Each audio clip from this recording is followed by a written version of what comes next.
Hey everybody, I'm Dan McClellan. I'm a scholar of the Bible and religion. The fit for this video is Metropolitan State University. Go Roadrunners. Let's take a look at a video. Dr. Dan is at it again. The moral arbiter of the biblical world online has commented on one of my videos regarding the word homosexual or arsenokoites in the Bible. He doesn't think it means that. Let's take a look. All right, let's see it. I defined, along with Dr. Mounts, that arsenokoites is sourced from Leviticus 20 and that it describes one man laying with another man as you would a woman. So I used the word homosexual, so did Dr. Mounts. That is incorrect according to Dan. But what is interesting, Dan, is that you say that it's in relation to the actual act of penetration, that the Bible's actually condemning that the word arsenokoites is condemning the act of penetration. Well, it's not the word that does the condemning. The word is just delineating who precisely is being condemned. It is the context that does the condemning. I hope you tell your audience that. Yes, I have pointed that out repeatedly and consistently for literally years on my channel. So that's interesting as well.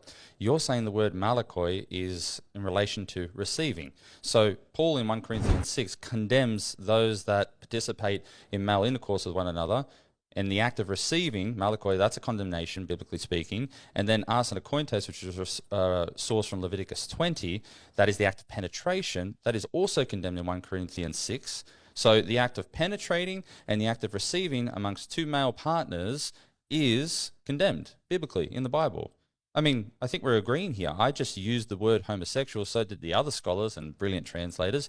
And that's incorrect. That is factually incorrect, as I pointed out in my video, because the category of homosexuals includes many, many more people than men who take the active role in an act of same-sex intercourse and men who take a passive role. It would also include all men who just identify as homosexuals who may have never engaged in same-sex intercourse. It also identifies all women who have or have not engaged in same-sex intercourse. And so when you render it homosexuals, you take what the words themselves are actually delineating and you expand it to include many, many more people who are not signaled or indexed by either of those words. You want to use it as a different word and separate sexual orientation versus the act. I mean, I'd like you to separate the two, practically speaking, if you can. If you can tell your followers that the Bible doesn't condemn homosexuality, it just condemns the act of penetration and receiving.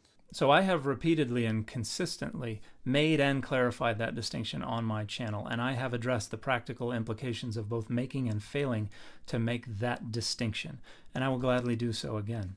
Imagine a teenage girl. She's never had any kind of sexual intercourse of any kind whatsoever, but she knows she feels no sexual attraction to men. But she does feel sexual attraction to women, and so she identifies as a homosexual because she knows she has a homosexual orientation.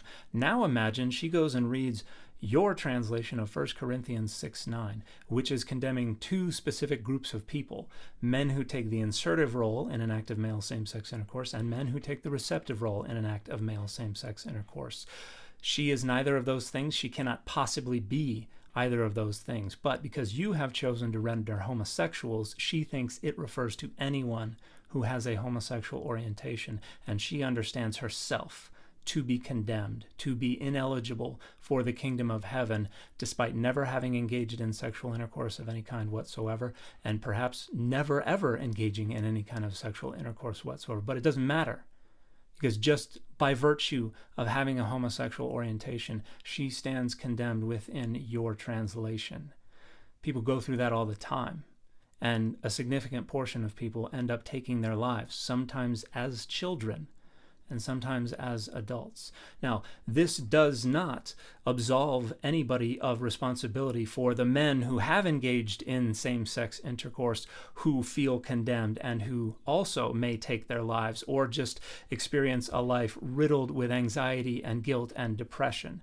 This is harmful rhetoric, whether you accurately identify who is being condemned or you deceptively misidentify who is being condemned. Either way, you are harming other people just so you can leverage these passages to structure power and values and boundaries in favor of your own right-wing authoritarian identity politics. Okay, well, I don't necessarily disagree with what you said.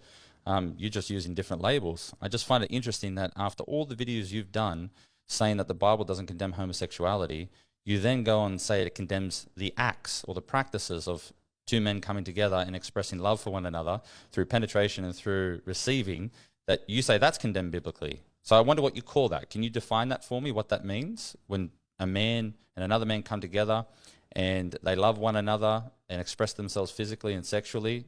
So two things here. First, no, the Bible absolutely nowhere associates love or expressions of love with same-sex intercourse. That's a modern conceptualization of homosexuality and its expression. Two, I have repeatedly and consistently across dozens of videos and for years, including in the very video to which you're responding, identified that as male same-sex intercourse.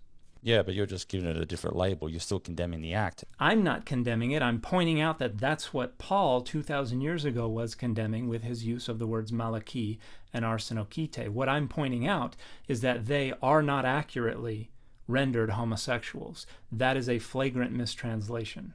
And the interesting part is you know, because you're a major advocate for the academic consensus, is that Corinthians and Romans is a part of the undisputed letters of Paul. It is the same author. So why can't we assume at least univocality amongst those two letters? You always do that. The moment I bring text together, you can't use there's no univocality, you can't do that. Are you suggesting that we can't do that with the same author of Romans and Corinthians? He's condemning female homosexuality in one and male in the other. It's not unreasonable to put them together and say, okay, Paul has a general worldview that the act of homosexual practices amongst men and women are condemned. Yes, it is absolutely 100% entirely an inappropriate mistranslation because, as I have very clearly demonstrated, Paul was saying absolutely nothing about people who just have a homosexual orientation. Paul is only ever talking about people who engage in specific acts of same-sex intercourse. But it is also, and still, entirely inappropriate to read female same-sex intercourse into these two words that very clearly and explicitly and exclusively refer to male same-sex intercourse. To argue that the author condemns them over there as well, so we might as well just condemn them here, is just wildly inappropriate.